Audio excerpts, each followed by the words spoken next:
प्यारे दोस्तों, आप देख रहे हैं इरफानी वर्ल्ड और मैं हूं मोहम्मद इरफान झारखंड। दोस्तों, आज हम इस वीडियो में जानने की कोशिश करेंगे कि मुसलमान सूअर क्यों नहीं खाते हैं और सूअर खाने से क्या हो सकता है। तो दोस्तों, इस वीडियो में बने रहें, बिल्कुल ही अहम और कुछ ऐसी जानकारी जो आपको चौंका देगी, आपको हैरान कर देगी। दोस्तों, दुनिया भर में मुसलमानों की लगभग 2 अरब से ज़्यादा आबादी है और जब दुनिया भर के मुख्तलिफ जगहों पर आपको मुस्लिम पॉपुलेशन मिल जाएगा। जहां जहां आपको पॉपुलेशन मिलेगा वहां वहां गालिबन मुसलमानों की आबादी मिल ही जाएगा। और दोस्तों, मजहब इस्लाम में जानवरों को खाना गलत नहीं है, जानवरों को खाया जा सकता है, लेकिन सूअर को मना क्यों किया गया है, सूअर को हराम क्यों करार दिया गया है।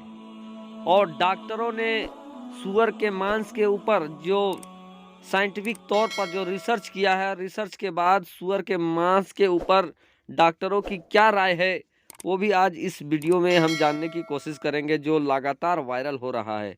दोस्तों, देश भर में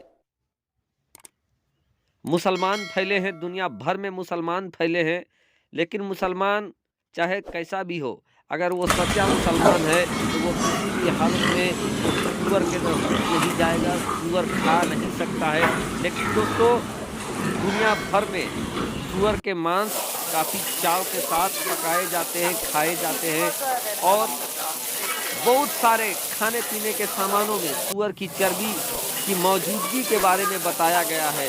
और दुनिया भर के लोग जो हैं, इस्लाम छोड़कर दूसरे मजहब के लोग हैं, वो सूअर खाते हैं। दोस्तों, ईसाई धर्म में भी सूअर खाना मना है, लेकिन उसके बावजूद भी बहुत सारे ऐसे लोग हैं ईसाइयों में जो सूअर का मांस का सेवन करते हैं। मुस्लिम धर्म, मजहब इस्लाम खाने पीने में काफ़ी आगे रहने वाला ये धर्म, मजहब इस्लाम, जहाँ लोग मुर्गे खा सकते हैं, मछली खा सकते हैं, ऊँट खा सकते हैं, बैल, बुफेलो, दूसरी तरीके के जानवर खा सकते हैं, लेकिन ये सूअर क्यों नहीं खाते हैं। प्यारे दोस्तों, कुर्बान जाइए मजहब इस्लाम में और मजहब इस्लाम की उन बातों पर जो बहुत सारी बीमारियों के बारे में और बहुत सारे ऐसे चीज़ थे जिनका पता हम लोगों को आज पता चला है, लेकिन हमें 1400 साल पहले ही पैगंबर इस्लाम प्यारे आका मोहम्मद मुस्तफ़ा सल्लल्लाहु ताला अलैहि वसल्लम ने उन चीज़ों से मना कर रखा है। और क्यों मना कर रखा है दोस्तों, बहुत सारे ऐसे चीज़ें हैं जिनका पता आज चल रहा है कि अगर वो चीज़ हम करते रहते तो उससे ये खतरा होता।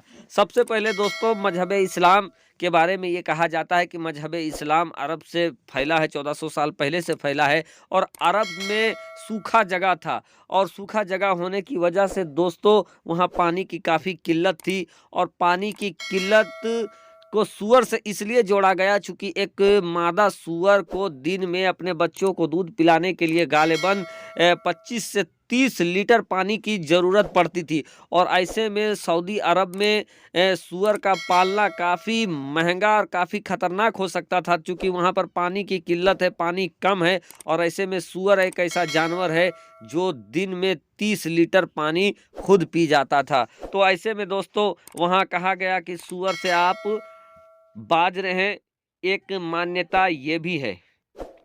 प्यारे दोस्तों, सूअर के बारे में जब आप डीप सर्च करेंगे तो आपको ये पता चलेगा कि सूअर का मांस खाने से, जी हाँ दोस्तों, सूअर का मांस खाने से लगभग 57 से लेकर 70 तरीके की ऐसी बीमारियां होने का खतरा है जो आपको गंभीर रूप से बीमार कर देगी।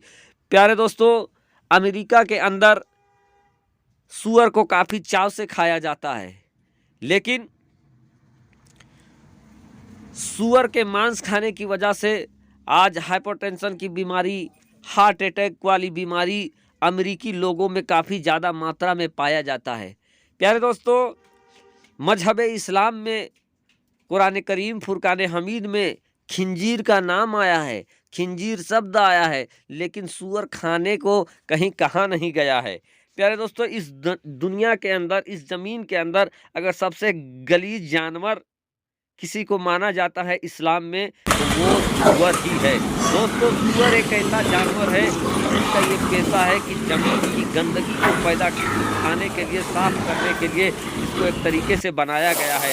ऐसा भी कहा जाता है कि मजहब इस्लाम ने कि ज़मीन की गंदगी को साफ करने के लिए अल्लाह तबारक व तआला ने इस सूअर को पैदा किया है। और बाय नेचर भी आप देखेंगे कि सूअर का खाना पीना क्या है। सूअर ऐसी जानवर है जो उसके सामने सब्जी आ जाए वो खा जाए, सूअर के सामने अगर मल मूत्र आ जाए वो खा जाए, और सूअरों को अगर अपना ही मल मूत्र भी मिले तो वो उस चीज़ को भी खा जाते हैं। दोस्तों आगे बढ़ते हैं। सूअर के अंदर जिस चीज़ से पसीना बनता है वो पसीना बनने वाली ग्रंथि नहीं होती है, और जब सूअर मल मूत्र और दूसरे गलीज चीज़ों को खाता है तो गलीज चीज़ खाने के बाद वो सारे गलीज कीटाणु जीवाणु सूअर के शरीर के अंदर ही रह जाता है। और जब कोई इंसान, चूंकि उसके पास पसीना बनाने वाली ग्रंथि नहीं है, दोस्तों हम लोग अगर कुछ खाते हैं तो बहुत सारे ऐसे बीमारी हैं, बहुत सारे ऐसी गंदगी है